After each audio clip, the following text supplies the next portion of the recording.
침대 위 창백한 얼굴로 울음을 터뜨리는 소녀가 있습니다. 그녀의 손을 꼭 붙잡고 있는 한 여자는 눈물과 절박함으로 가득 찬 얼굴로 외칩니다. 선생님, 제발 제 동생을 살려주세요. 제가 할 수 있는 건 뭐든 다 하겠습니다. 한국의 한 병원에서 일본 여성의 절규가 울려 퍼지고 있습니다. 환자복을 입은 어린아이와 함께 온 그녀는 더 이상 희망이 없다는 듯 절망의 끝자락에 서 있었습니다. 심지어 죽음을 결심했을지도 모를 만큼 깊은 어둠 속에 갇힌 그녀였습니다. 과연 이 자매는 어떤 사연을 안고 한국에 오게 된 것일까요? 안녕하세요. 저는 22살의 하츠네라고 해요. 그날의 전화를 아직도 잊을 수가 없습니다. 평범했던 제 18살 인생이 완전히 뒤바뀐 순간이었죠. 오사카 미나미 경찰서에서 걸려온 전화를 받았을 때 처음에는 그게 무슨 의미인지 이해하지 못했어요. 부모님이 신사이바시 근처에서 교통사고를 당하셨다는 말이 실감나지 않았거든요. 하츠네 씨, 죄송하지만 부모님께서. 경찰관의 목소리가 흐려지며 제 귓가에 맴돌았습니다. 그 순간 제 머릿속은 하얘졌고 다리에 힘이 풀려 주저앉고 말았죠. 하지만 울 시간도 없었어요. 옆방에서 숙제하고 있던 사쿠라가 걱정스러운 표정으로 저를 바라보고 있었거든요. 언니, 무슨 일이야? 사쿠라의 맑은 목소리에 저는 강해져야만 했습니다. 7살 동생에게 이 끔찍한 현실을 어떻게 설명해야 할지 그때 저는 정말 막막했죠. 제 입술이 떨리고 있다는 것도 몰랐어요. 시간이 얼마나 흘렀을까요? 저는 동생의 작은 손을 잡고 병원으로 향했습니다. 오사카 시립병원의 차가운 복도를 걸으면서도 이게 현실이라고 믿기지 않았어요. 사고 소식을 전해 들은 카나코 이모가 우리를 맞이해 주셨죠. 이모의 눈가에 맺힌 눈물을 보는 순간 드디어 저도 눈물을 터뜨리고 말았습니다. 장례식은 흐린 안개 속을 걷는 것처럼 기억이 희미해요. 텐노지 근처의 작은 절에서 치러진 장례식에 친척들이 오가며 위로의 말을 건네고 사쿠라는 제 옷자락을 꼭 붙잡은 채 울기만 했죠. 이제 어떡하지? 라는 생각만이 제 머릿속을 가득 채웠습니다. 처음 몇 주는 정말 힘들었어요. 아침에 일어나면 습관처럼 부모님 방으로 가다가 텅 빈 방을 보고 현실을 깨닫는 순간들이 반복됐죠. 가장 힘든 건 사쿠라의 눈물이었습니다. 밤마다 엄마 아빠 보고 싶어 라며 흐느끼는 동생을 달래면서 저도 함께 울었던 밤이 얼마나 많았는지 모르겠어요. 학교를 다니면서 동생을 돌보는 게 쉽지는 않았습니다. 다행히 우메다 고등학교의 야마구치 선생님께서 저의 상황을 이해해 주셨고 방과 후에는 바로 집으로 달려가 사쿠라를 챙겼죠. 도톤보리의 작은 라멘집에서 아르바이트도 시작했어요. 부모님이 남겨주신 돈으로는 한계가 있었거든요. 삶이 조금씩 안정을 찾아가나 싶었을 때였습니다. 사쿠라가 갑자기 심한 복통을 호소하기 시작했어요. 처음에는 스트레스 때문이라고 생각했죠. 엄마 아빠가 돌아가신 후 트라우마가 있을 거라고. 하지만 며칠이 지나도 통증은 점점 심해졌고 밤에는 잠도 못 자고 울기만 했습니다. 알고 보니 사쿠라가 선천성 거대결장증에 걸린 거예요. 일본의 모든 병원을 둘러봐도 이 병을 치료할 수 있는 병원은 없었죠. 결국 병의 치료를 할 수 있는 곳을 찾아보다 한국 의사가 치료를 성공했다는 사례를 보게 되었죠. 한국으로 가기로 결심하고 나서 저는 마치 다른 사람이 된 것처럼 바빠졌습니다. 매일 밤 인터넷으로 한국어를 독학하고 낮에는 도톤보리의 라멘집 마루마루에서 일하면서 돈을 모았죠. 처음에는 안녕하세요라는 말조차 어려웠는데 그래도 포기하지 않았어요. 사쿠라의 생명이 걸린 일이니까요. 주변 사람들의 반응은 제가 예상했던 대로였습니다. 남바역 근처에서 만난 고등학교 친구 미카는 너무 무모한 거 아니니? 라고 걱정했고 라멘집 사장님은 그렇게 어린 나이에 외국으로 가다니 라며 한숨을 쉬셨죠. 특히 신사이바시에 사시는 카나코 이모는 극구 만류하셨어요.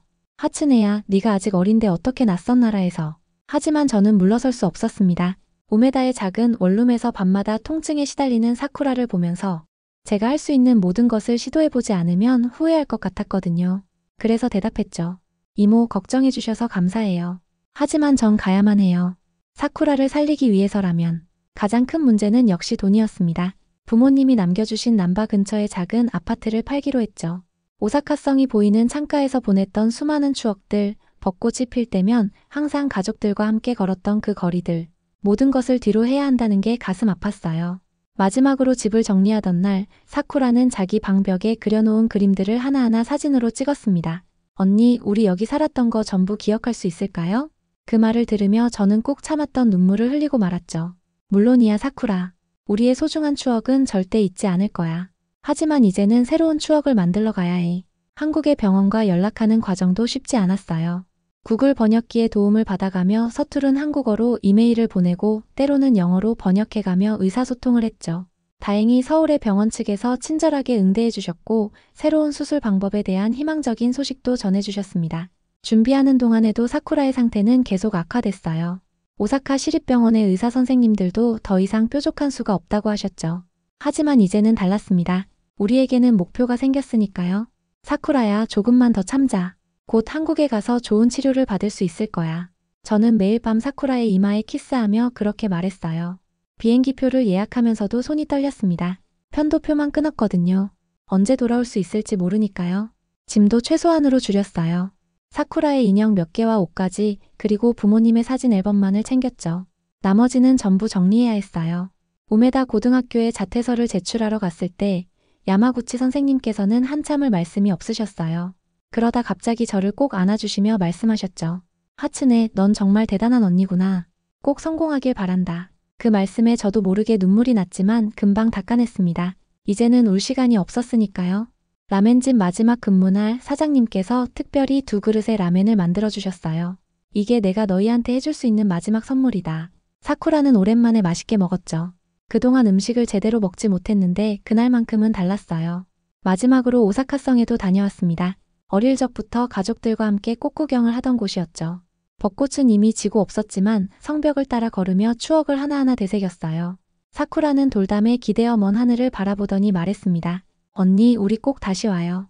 그때는 제가 다 나아서 집을 처분하고 받은 돈으로 한국에서의 첫 달 병원비와 생활비를 겨우 맞출 수 있었어요. 그 이후는 솔직히 저도 막막했습니다. 하지만 어떻게든 될 거라고 되어야만 한다고 믿었죠. 떠나기 전날 밤 저는 밤늦게까지 일기를 썼어요. 엄마, 아빠, 저희가 이렇게 먼 곳으로 가게 될 줄은 몰랐죠? 하지만 걱정하지 마세요.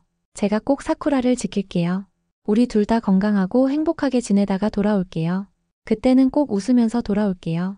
칸사이 공항으로 가는 전철 안에서 차창 밖으로 스쳐 지나가는 오사카의 풍경이 마치 꿈처럼 느껴졌습니다. 18년을 살아온 이 도시를 떠난다는 게 실감이 나지 않았죠. 사쿠라는 제 손을 꼭 잡은 채 조용히 창밖을 바라보고 있었어요. 인천공항에 도착했을 때의 그 낯선 느낌을 아직도 잊을 수가 없습니다. 오사카와는 전혀 다른 공기, 전혀 다른 언어가 저희를 반겼죠. 활기찬 목소리로 뭐라고 외치는 사람들 사이에서 저는 그저 멍하니 서 있었어요. 사쿠라는 제 손을 꼭 잡은 채 주변을 두리번거렸습니다. 언니, 여기 글자 다 달라요. 사쿠라가 조심스레 말했죠. 한자가 섞인 일본어 간판에 익숙했던 우리에게 한글로만 된 표지판들은 마치 미로 같았어요. 다행히 공항에는 일본어 안내도 있었지만 이제부터가 진짜 시작이라는 걸 실감했습니다. 짐을 찾고 나서 준비해온 한국어를 써야 할 순간이 왔어요. 택시 기사님께 주소를 보여드리며 떨리는 목소리로 말씀드렸죠. 여기로 가주세요. 다행히 기사님께서 친절하게 웃으시며 고개를 끄덕이셨습니다. 처음으로 한국어로 의사소통에 성공한 순간이었어요. 서울로 향하는 차 안에서 창밖으로 보이는 풍경은 오사카와는 또 달랐습니다. 높은 아파트들이 빽빽하게 들어서 있었고 한강이라는 강이 도시를 가로지르고 있었죠. 오사카성 근처에서만 살았던 저희에게는 모든 게 새로웠어요. 원룸은 생각보다 작았습니다.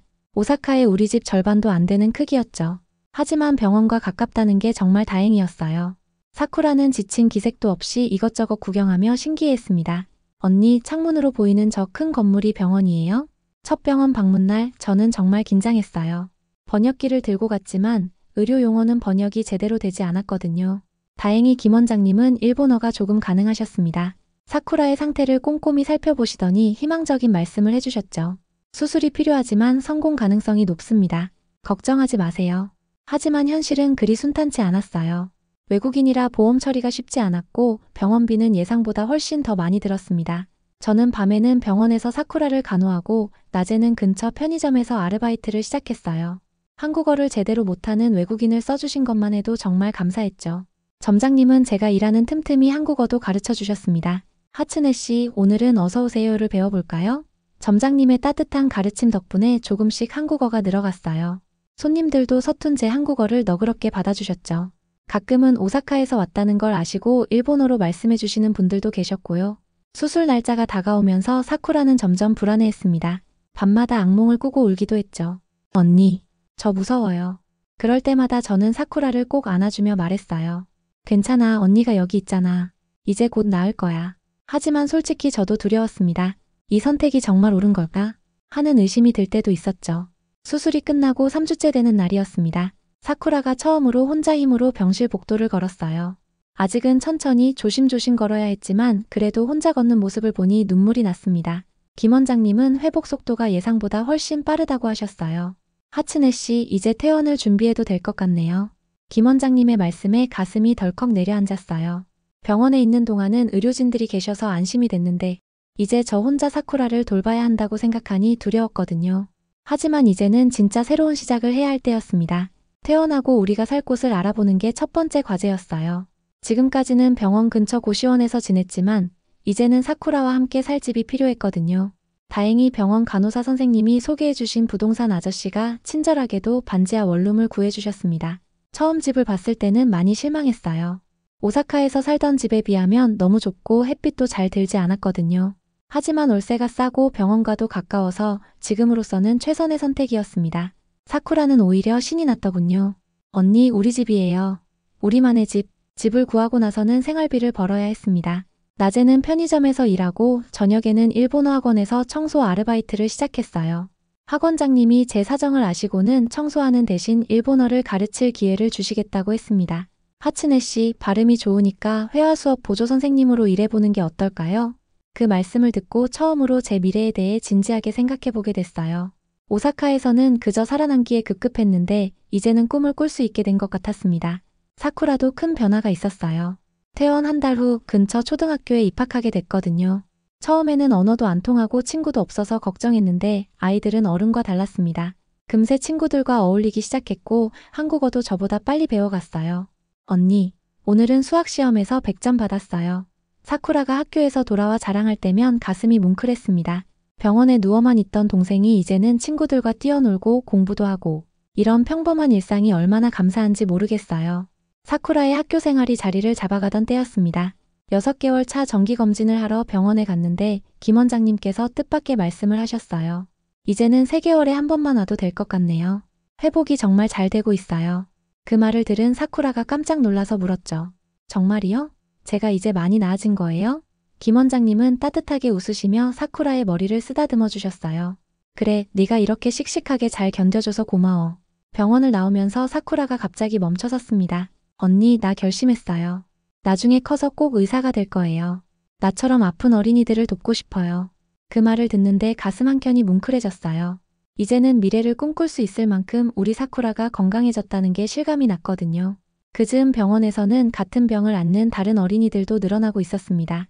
김 원장님께서 사쿠라의 치료 경과를 발표하신 뒤로 일본에서도 문의가 오기 시작했다고 해요. 어느 날은 오사카에서 온 가족을 만났습니다. 그들도 저희처럼 치료를 위해 한국에 왔다고 하더군요. 딸아이의 나이가 사쿠라와 비슷했어요. 저는 그들에게 제가 겪은 경험을 모두 들려주었습니다. 어디서 집을 구하면 좋을지, 보험은 어떻게 들어야 하는지, 제가 처음에 헤맸던 것들을 하나하나 알려줬어요. 그 가족은 우리말을 하나도 모르는 상태였죠. 저는 그들의 병원 통역도 자청했습니다. 김 원장님께서도 흔쾌히 허락해 주셨고요. 그렇게 한 가족, 두 가족, 점점 더 많은 사람들이 희망을 안고 찾아왔어요. 사쿠라는 학교에서도 자신의 경험을 나누기 시작했습니다. 보건 수업 시간에 자신의 이야기를 발표했더니 선생님께서 감동하셨다고 해요. 그 이후로 다른 반에서도 이야기를 해달라고 부탁이 왔죠. 처음에는 부끄러워하던 사쿠라가 이제는 당당하게 자신의 경험을 들려주고 있어요. 주말이면 병원 자원봉사도 나갑니다. 사쿠라는 소아병동의 마스코트가 됐어요. 아픈 아이들에게 희망이 되어주고 싶다면서 자신처럼 투병 중인 친구들과 이야기도 나누고 장난감도 가지고 놀아준답니다. 김 원장님은 사쿠라의 사례를 의학저널에 실으셨어요. 국제의료협력의 성공 사례라는 제목으로요. 그 논문이 발표된 뒤로는 다른 나라 의사들도 찾아오기 시작했습니다. 모두들 이 치료법에 관심이 많더군요. 지난주에는 병원에서 작은 행사가 있었어요. 희망 나눔 모임이라고 해외에서 온 환자 가족들이 서로의 이야기를 나누는 자리였죠. 저도 사쿠라도 참석했는데 그곳에서 만난 모든 분들의 눈빛에서 희망을 볼 수 있었습니다. 이제는 매달 한 번씩 그 모임이 열린다고 해요. 처음 한국에 왔을 때 저희가 얼마나 막막했었는지 생각하면 이렇게라도 서로 도울 수 있다는 게 정말 다행이에요. 누군가의 힘이 되어줄 수 있다는 것만으로도 가슴이 따뜻해지거든요. 오늘의 사연 어떠셨나요? 사연자분에게 많은 응원과 격려의 말씀들을 댓글로 남겨주세요. 아윤이는 여러분의 사연을 소개해드립니다. 구독과 좋아요는 영상 제작에 큰 힘이 됩니다. 시청해주셔서 감사합니다.